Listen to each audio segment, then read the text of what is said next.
Be mad. 4, 3, 2, 1. Woo! Yeah. Yes! Yes! It is a wacky Wednesday. I'm Samantha Linderman, the comedy concierge, your host. Happy to be here. Give it up for yourselves for coming on out here. Woo! You know, giving yourself that chance to pursue your dream here in the city of stars. Anybody from LA? Just me? Just me? I live here now. You live here now. That's what people say. They're like, I'm from here because I've been here for 14 years. By everybody, I mean all my Uber drivers. I Uber a lot. How much? I Uber so much that when I lived in San Luis Obispo, shout out San Luis Obispo, it was a pretty small town in California. I'm walking down the street and this car honks at me and I'm like, I know I don't look that good, you know? And it was my old Uber driver saying hello. Like, I would get an Uber and I'd get the same driver and they'd be like, so good to see you. I have so much to tell you. That's crazy. That's when you know the meds aren't working because you're not taking them. Because why are Uber drivers saying, I have more to tell you about last time? At least it's not them asking me, like, about my life. That would be worse, I think. That if I overshared so much to my Uber drivers, like, how'd it go with that guy? That would be probably, like, you know, atomic level menstrual moment. So, yeah, I mean, one time I was in an Uber. The thing about Uber is it's not a dating app. Did you guys know that? Did you guys know Uber's not a dating app? And it's like, when I use it like one, it's so sick. Because the one thing that Uber provides you that Tinder, Hinge, Bumble, Christian Mingle, J-Date, Plenty of Fish, Farmers Only, I'm on all of them. The thing about Uber is it tells you, like, they have a car. Or they have a mom who lets them use the car, and that's amazing. Like, that's amazing. Oh my God, you have a relationship with your mother. That's amazing. And so that's the part that I like as a non-driver myself. But there, you know, first of all, lately I've been looking at the pictures. I don't know if when you take a photo as an Uber driver, it says, please take worst possible selfie that you can take. Because every single time I see it and I'm like, like, it's not even like, it doesn't matter how old you are, what you look like even. It's just, they're like, it's always like the worst angle and it's like the weirdest face you've ever seen. And I get in the car and it's a fucking model. And I get scared. I'm like, did this like J. Crew model rob somebody, steal their car and pretend to be my Uber driver? Because that's not the same person. I'm getting catfished by my Uber drivers. I get a glimpse of their side profile and I'm like, let's start the conversation. Now, one time this happened to me. I'm in the back of it. It was like a 30-minute long Uber, which is longer than a lot of my first dates. So I was like, wow, like we really know each other. And like we're talking and I'm like, can we stop at the gas station? I want to get a snack. Like it was like really turning into like I'm eating, we're talking, like this is a date now. And the ride's over and he turns around and I'm like, his side profile was cute, but his whole face was not. Like, hit me in the moment. I'm like, I'm seeing the back of this guy's head, and I'm giving my all my charisma for the back of somebody's head who can drive. Thank God he was deploying to the military in a week. I was so happy. I was like, we have to hang out. We have to get fucking, what's it called? Benihana. When I tell men I've never been to Benihana, they go crazy. They're like, I have to take you. And so, yeah, but he's in the military. Thank you for your service, and thank you for your service as my Uber driver. And that's that tale, you know. He looked like a turtle. That's what I'm trying to tell you. He looked like a turtle that was halfway out of the shell, halfway in the shell at the Shell gas station. That's what was happening. To paint you really a thorough picture. But things are looking good now. You know, I mean, I'm doing stand-up still, which is like amazing. When I came here, I was terrified. And I think a lot of people say like how brave it is to be up here. I wish they would just say how funny you are. Don't you love that? I saw your stand-up. So brave. I was like, was it fucking funny though? Like, did you laugh? Because I don't watch like somebody, you know, climb Mount Everest with one leg and be like, that was hilarious. I'm like, that was brave. That was pretty fucking brave. If I climb Mount Everest and I heard that somebody with one leg climb Mount Everest, I'd be like, fuck. I'm not going to tell anybody I climb Mount Everest with my 2 legs. Maybe if I said I vape every day, then I could be like, and I climb Mount Everest. So I work with kids now. And that has been fantastic. Like, kids really, I love to bring out like my inner child with the kids. Like, today we asked them, like, what's your favorite zoo animal? And this kid's already upset. Like, they get upset so quick. It's like really, it actually is good for my improv brain, because I'm like, what could have possibly just happened in the last 0.3 seconds that you look like you shit your pants? You know what I mean? Like, how fast did it go wrong? What's your favorite zoo animal? I never go to the zoo. My mom never takes me to the zoo. I don't know any animals. I was like, all kids know is animals. Like, what are you talking about? You ask a kid, how was your day? Well, I learned that a cheetah can run so fast and it eats things and it dies. Like, that's all I'm hearing. And he's like, I don't know any animals. And he's like, I'm just going to draw whatever. And he like draws like a circle, like, I don't know. And I was like, is that a cockroach? He goes, yeah. And anyways, so what was my point of that? I don't know. But I think that's so, you ask a kid, what's your favorite animal at the zoo? And he's drawing a freaking cockroach. That's me as a child. That's me today. The kids, I mean, we, like, at first I think, well, kids are like, you know, they warm up to you. Like, thank God it takes them a little bit. Those kids where it's like automatically this kid at school, he wasn't in the program I work for, and he just saw me like as an adult with a badge. He's like, can you open this for me? And I was like, I could be anybody, dude. You know what I mean? Like, I'm not like a teacher. Like, I'll open your water bottle for you, but like, you really need to be aware of your surroundings. That's one thing too. It's like, they will fall. They will be standing straight up and just fall. But the worst part is the way that they sit on a chair. So this is how we ask them to sit on a chair. Right? And when you do, they look at you like you're the devil. I'm like, sit on your bottom. And they're like, what? What? And I'm like, dude, like, you're going to fall. They're like, why would I fall? Like, midair, why would you fall? And then they fall. And then they cry. And then I start crying. And then I have to fill out an incident report. I'll wrap with this. They bring exotic animals to the school for the kids to play with. Not play with, like, learn about. And one day they brought a sugar glider. Does anybody know what that is? Like, basically a flying squirrel. He's holding it in literally a piece of cloth. And this is like, it's 2 p.m., right? Just so you know, they're nocturnal. They don't like loud noises. And they can scratch and bite. Who wants to pet it? And I'm like, you're lying to me right now. Guess what? The kids were loud. It was daytime, and a child got bit. And I'm like, my Jewish mother comes out of me so quickly, where I'm like, how could this have happened? Why would they do it? And I was so upset, and I had to fill out an incident report, and I was like, the student was bit by a sugar glider in the left index finger. I tried to stop it. It happened anyway, like, whatever. I'm like, dude, why would you bring a flying squirrel into a room of 5-year-olds?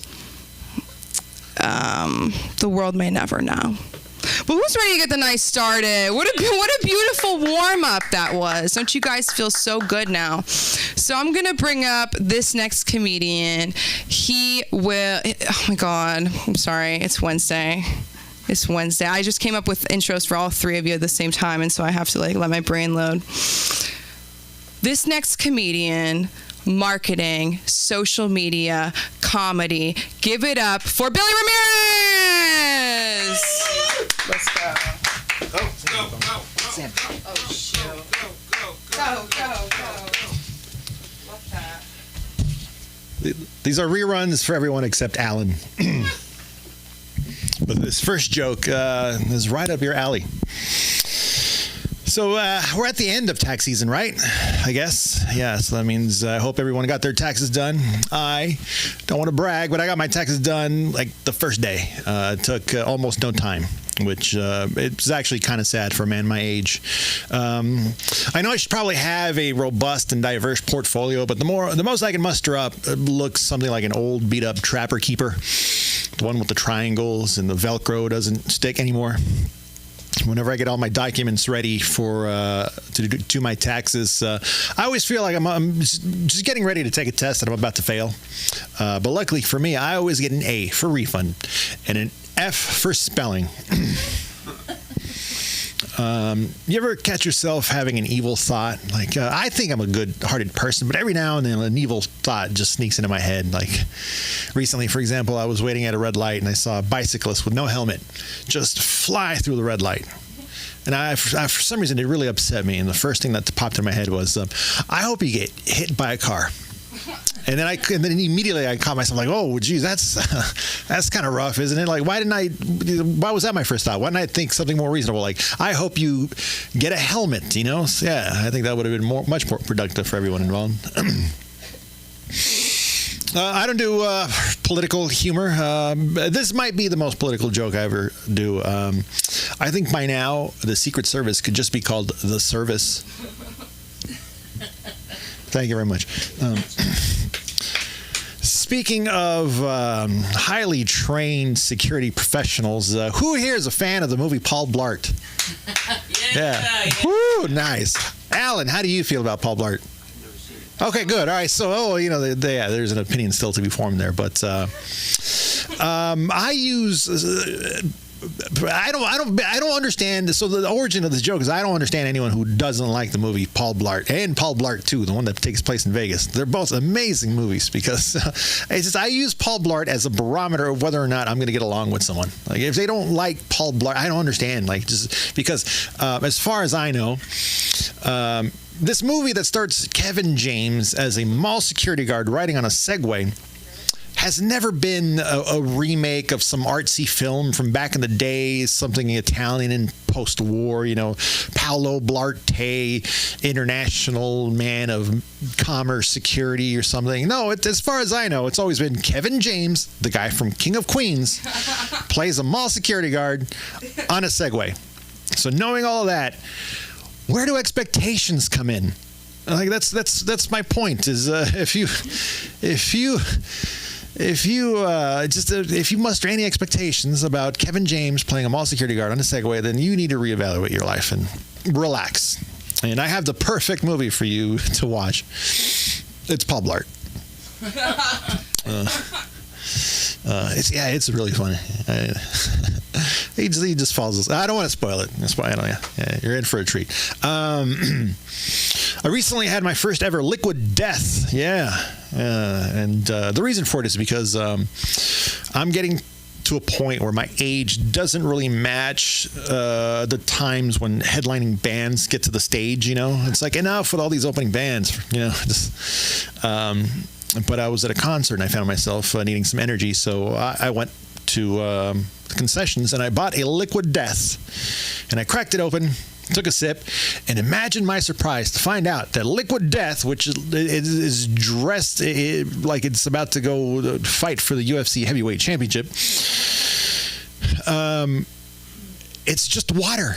Literally, the liquid death is just water. Liquid death is named after the most important element of human life, liquid death. And it upset me in multiple ways. Number one is that drinking out of this this can that looks like it was dressed by David Bowie, or I don't know. It just to take a sip out of that and it just tastes water. It felt like the first time I heard the music of the band Kiss. Because when I was growing up, Kiss looked like the scariest band I could ever imagine, with their makeup and their costumes. Yeah, costumes. I said it, costumes.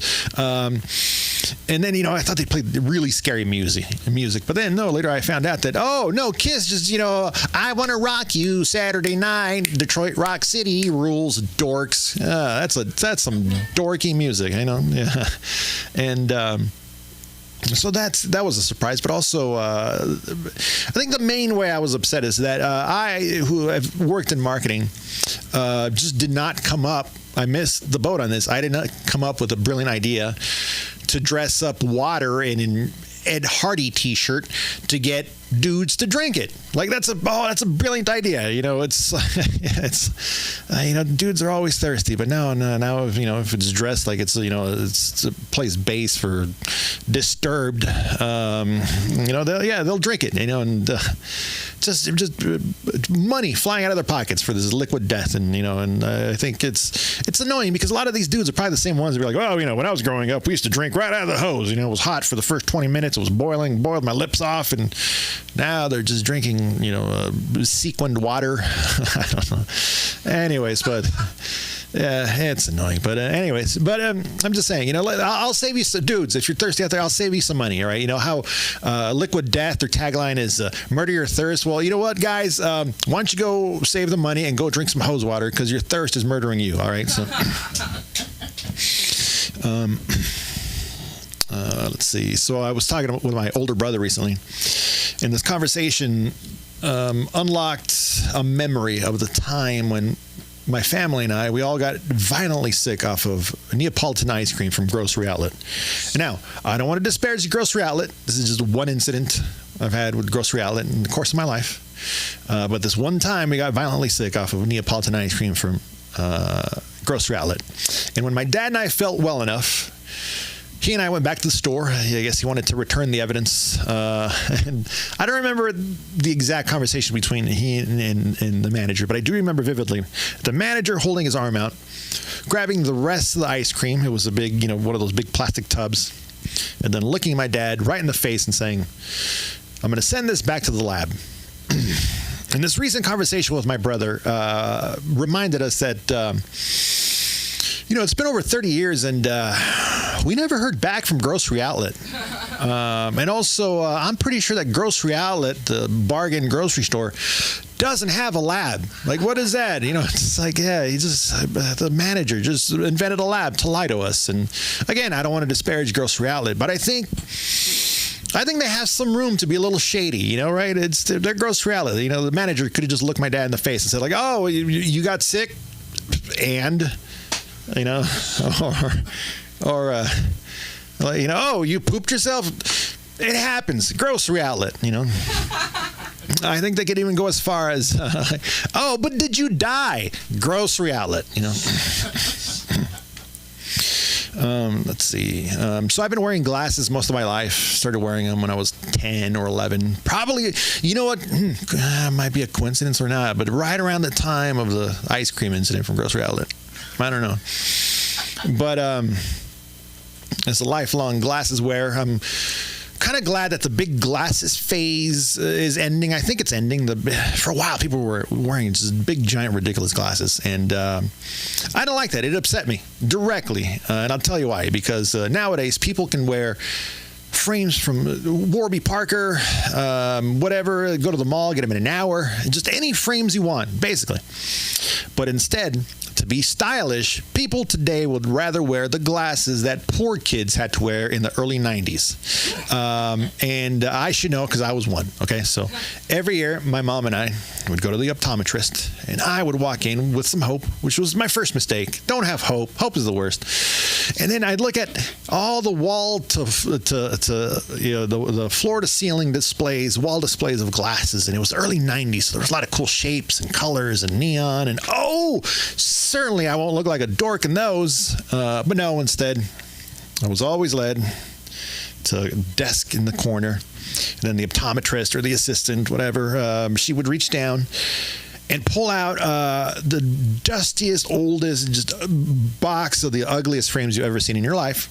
And that's what I got to choose from. It looked like a lost and found of the world's ugliest glasses, just like this. What is there? Like, there's a jacket in here. What's going on? Like, is that half an apple? Like, I got to pick my glasses out of this. Well, what's going on? It was so ugly and upsetting. But, I called it a lost and found box, actually, but more accurately, I think I would call it a found and lost box, where it's like found a box full of the world's ugliest frames, and lost your chances of making friends for the school year. So, anyways, good luck to you. So my name is Billy Ramirez. I've been Billy Ramirez. Whatever. I got to work on my intro, outro. I am Billy Ramirez. You can find me at billyramirez.com. And please welcome back to the stage, Samantha Linderman. Billy Blart. Keep it going for Billy, everybody.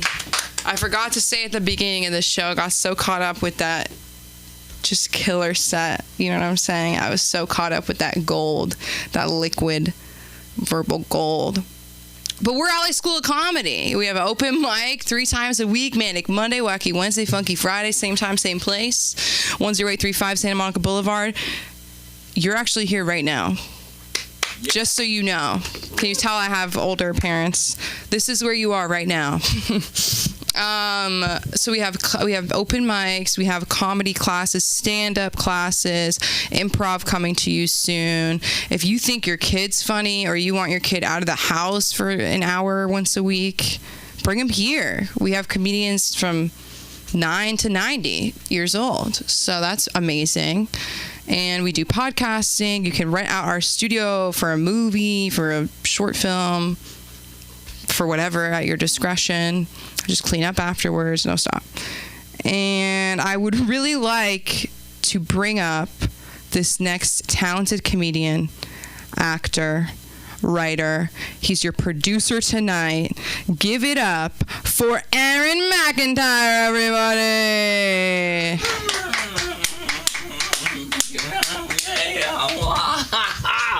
Whoa, I'm all about the punching.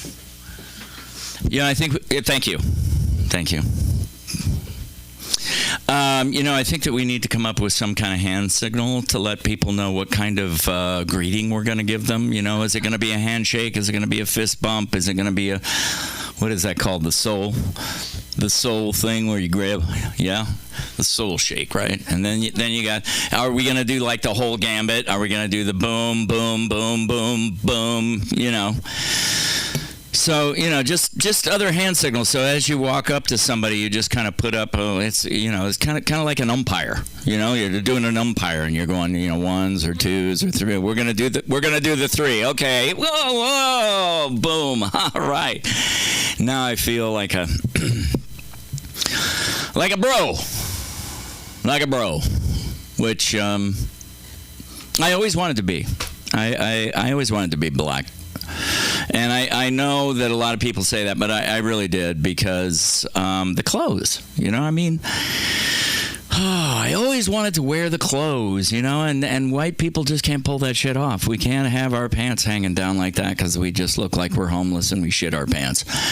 But other people can pull it off. They can pull it off. They can pull off I was watching the Oscars and there's like some really fucking slick black dude, and he's got this collar that goes up like this. And I was like, that fucking looks cool. That would look ridiculous on any white man. Because we just don't have it. We just don't have it, and there's all these white people, all you white people out there who are worried about your culture being canceled. I got news for you. You don't have a culture. We have no culture, the white people in this country. People of color, they've got, like the Asians, they have a culture, it's like a real culture that they bring over and they stick with it, and Hispanics and blacks and everybody's got a culture. The Indian, everybody, except for white people. The only two cultures we have in this country are sitting in front of the double wide in your lawn chair drinking a Pabst Blue Ribbon, or sitting in your beautiful penthouse drinking martinis and talking about Jeeves. That's it. We got those two, and everybody else is just kind of like milk toast. Have you ever had milk toast? Oh, milk toast. Yeah, my mother used to make milk toast. You take a piece of bread, you stick it in some milk, and then you fry it up. And it's milk toast. It's pretty boring and bland, and nobody wants it. It's kind of like bad graham crackers. Huh? I am hurt. I'm hurt by the milk toast. I'm hurt by my upbringing. Okay, my upbringing was was rough. Had parents. You know, my dad was a war pilot. You know, he was a commander of an Air Force. You know, a bunch of Air Force squadrons. He was in WW2. He was one of the first guys on Iwo Jima who shot down Japan, taken prisoner. And that's no bullshit. And everybody always says, oh, man, that must have been really hard being, you know, because he must have been really, really strict, you know. And it's like, no, my mom handled all that shit. Anytime my dad would come home, it would be, you know, whatever your mother says. One of my favorite sayings of my mom, you're going to love this one. They would, my mom and dad would fight like all the time, argue all the time. And one time I remember I said, you know what, you guys are fighting all the time. Why don't you get divorced? And my mom said, because we love each other. And it was very confusing to me. But they used to fight all the time, and you know, and sometimes, you know, one of us would try, you know, one of my brothers and sisters or me would try to stick up for my dad, and she'd go, "Oh, your father wouldn't say shit if he had a mouthful." That's my mom. Yeah. She was. I went and took care of her during the pandemic, and didn't do a very good job because she died. So sorry about that. But yeah, it was quite an experience. It was fun, you know. It was kind of fun. It was more like a fun house, you know, like a fun house with a scary clown, you know, who'd lay around in bed all day going goodbye, goodbye, goodbye. I think she was just trying to get the goodbye right so that someone would take her, you know, so that she would go off to heaven, which I think she believed in. I don't know, you know.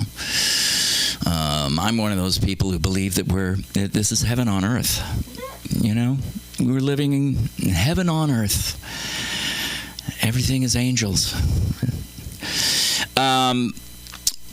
Which, speaking of angels, been thinking about the Bible a lot. Love that Bible. Love that.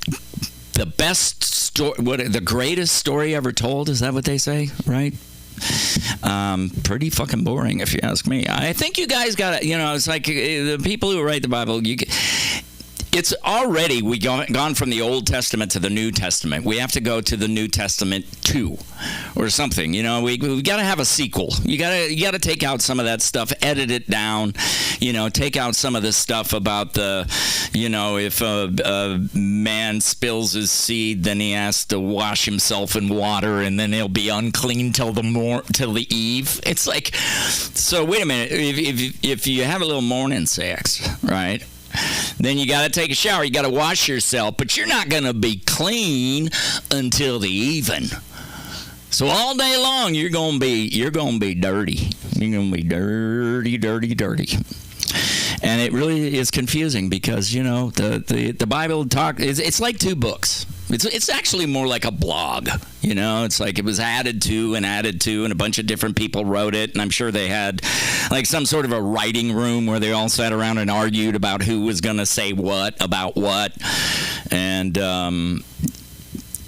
it's two books in one because, you know, you got you're loved, and God spoke to me, and He told me that you are all loved, and you should have everything you want. And then the next side, it's going, you know, yeah, but you know, your kid mouths off to you, you know, that's what God gave you the back of your hand for. You know what I'm saying? No love for you, you little.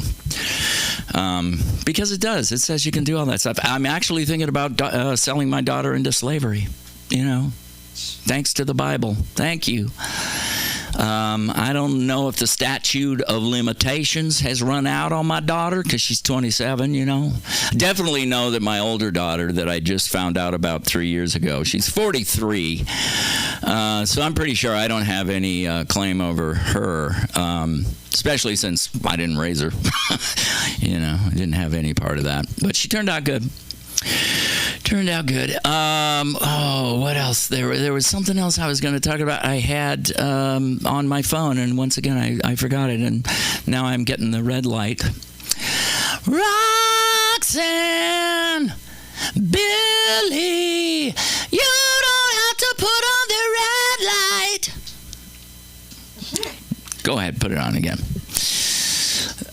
Just so you know, the red light means I'm a prostitute. I'm hanging out under the red light. Yeah. So I think I feel pretty good. You know, I did want to talk a little bit about bipolar, because bipolar disorder used to be called manic depressives, but then all the manics and the depressives got together and they canceled it because it was, cultural appropriation, and they changed it to bipolar, which really doesn't make much sense, because it's not, you don't live on both poles of the world, right? It's not like bi-coastal, but the commute is much worse. It's much worse. But yeah, and Santa, there's no penguins in the North Pole, and you know why? Because Santa had to kick them out because, the elves were trying to get with them, There were all kinds of little flipper elves around there, and so it was keeping them from their toy-making duties. So, anyway, ladies and gentlemen, my name's Aaron McIntyre.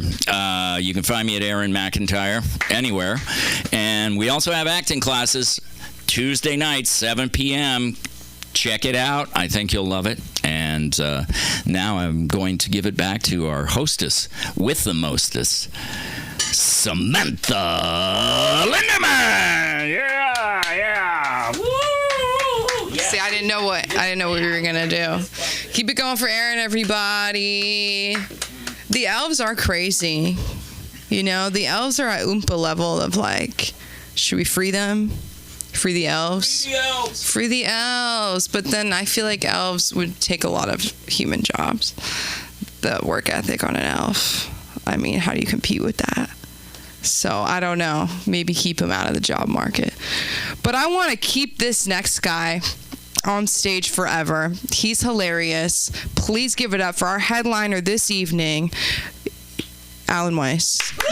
I was going to try and say, like, you can find him. I want to know next time we can insert, because you have upcoming shows. Okay, you'll talk about it. You got it. Alan Weiss! Whoa! Is that doing what I wanted to do? Okay. Hello, everybody. All three of us. Hey. 4 of us, including me. I wasn't supposed to say that. It's crowded. It's so many people. Yay. My name is Alan Weiss. Thank you. Yay. I'm dyslexic. And dyslexia is difficult. I'm also an accountant. So there's a lot of difficulties there. But I'm dyslexic and someone's outside, but that's okay. I'm dyslexic, and so like I don't know where I'm going here, but I had a bunch of I had a roommate in college, and named Danny, and we had a great time with each other, and it was really fun and stuff. And at the end of the year, I went up to Danny and said, "Hey, I had a great time." And he's like, "Alan, I need to tell you something." I said, "What?" He's like, "My name is Johnny." And that's the thing with dyslexia, part of it is the fact that you actually flip people's names. You switch people's names. It's a thing with dyslexia. And it's really hard, especially if you keep calling your boss Dad. It's really hard. But I am dyslexic and I'm an accountant.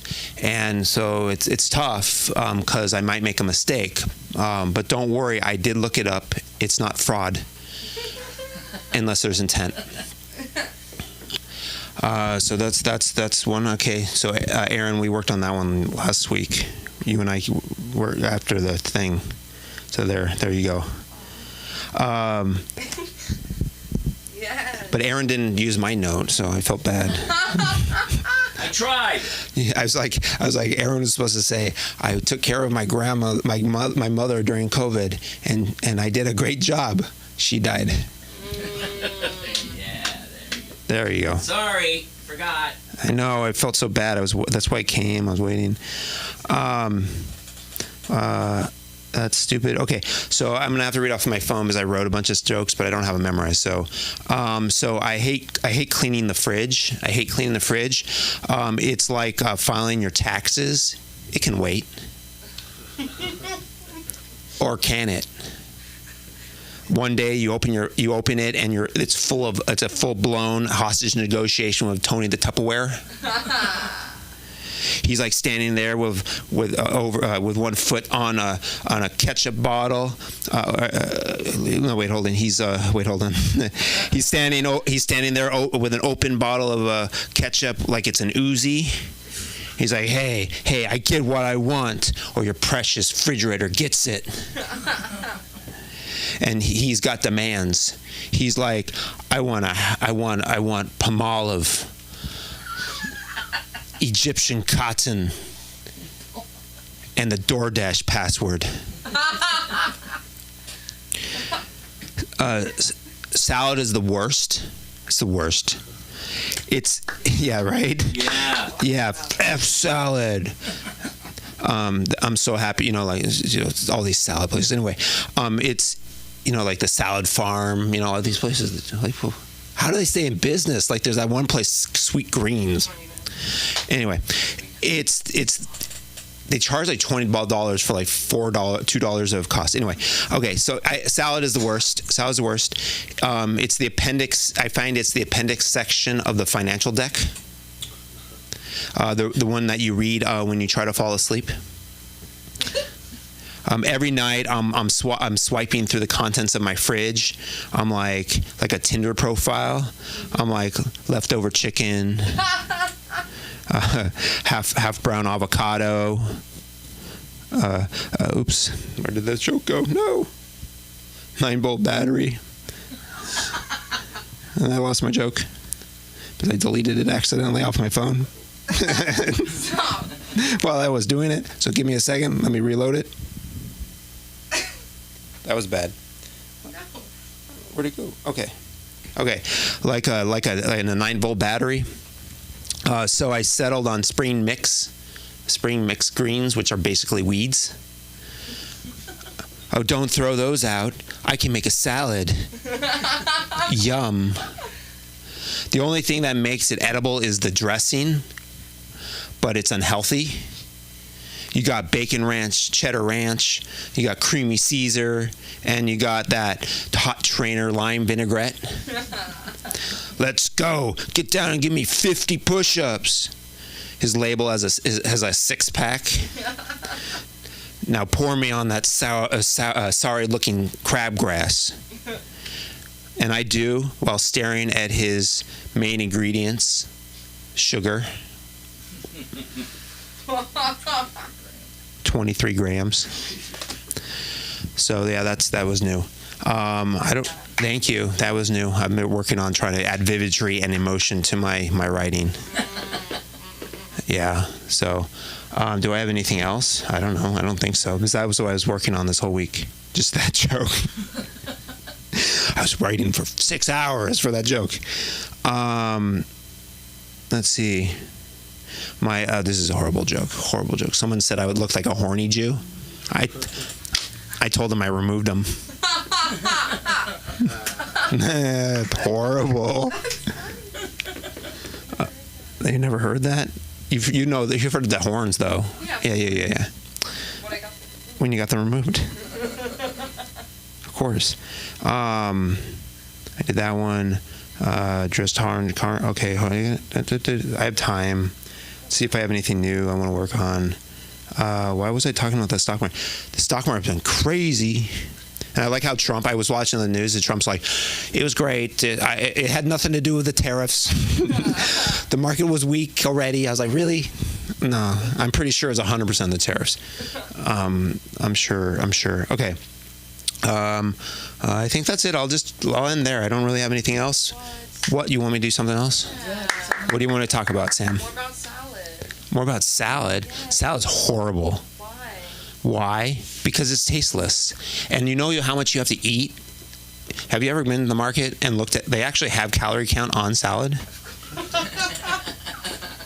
like, right? You get a whole box. It's like a pound of salad. You know how much a pound of salad, how many grams or calories or kilocalories of calories or that, whatever they call it, 30. Wow. For that whole box. You have to, you will die if you just eat salad. Like if you don't put something on that salad, like like bacon and egg and beans and cheese and little cucumbers. Cucumbers. I hate tuna. Like you have chicken. You literally have to load that thing with actual real food to actually get any calories. It's like, why? Why? I feel like it's just some guy was in the garden. He's, I got to do something with this, and he's just picking the weeds, and he's like, to his family, he's like, oh, or maybe he was a poor guy. He's like, hey kids, this is all we got. Salad. It probably wasn't a poor guy. It was probably a rich guy. It was probably one of the rich guy's servants, and he was like sitting there going like, you know what we could do as a prank? It's probably April 1st. As they said, they set it up. He picked the weeds out of the garden, some dandelions, some crabgrass, put it all on a plate, and served it to the king. And the king's like, oh, this is not so bad. And now that's how we got Caesar salad. Yeah. Okay, I'm gonna end there. Thank you very much. My name is Alan Weiss. You can find me at Alan W. Weiss. I do have a show on the Friday, the 23rd or 4th. In Michigan, at Waterford, Michigan. Woo! Yeah, the 25th. Thank you very much. And now the wonderful Sam. I'm wise. Michigan, you're so lucky. No, Michigan's lucky. So you had like a visceral reaction to the word cucumber. I think everybody wants to know, what do you think about pickles? Have you ever met somebody that like pickles? They don't like cucumbers. I hate tomatoes. Love ketchup. Anyways, Brother, tomato ketchup. That's me. I don't know. Maybe there's something to that. But there's something to this place. There's something to comedy. It's a performing art. Let's give it up for Sunda Kroonquist. She is making her way to NYC very soon. And very soon, we're going to have LANYSC. Not to be confused with NSYNC. I was thinking about that. NYSC. We need the LA in front of it. Or else La Sync. Not to be confused with the Sync. Okay. So I've been Sam Linderman. It's been a pleasure to be your host tonight. We're here Monday, Wednesday, Friday. If you think you want to, take it from the page to the stage, from the phone to the home, from the pen to the men, come to LA School of Comedy. We love you. Good night, everybody. What a night. Beautiful. And you and everybody. The kids. Come on out, kids. Come on. What a beautiful night.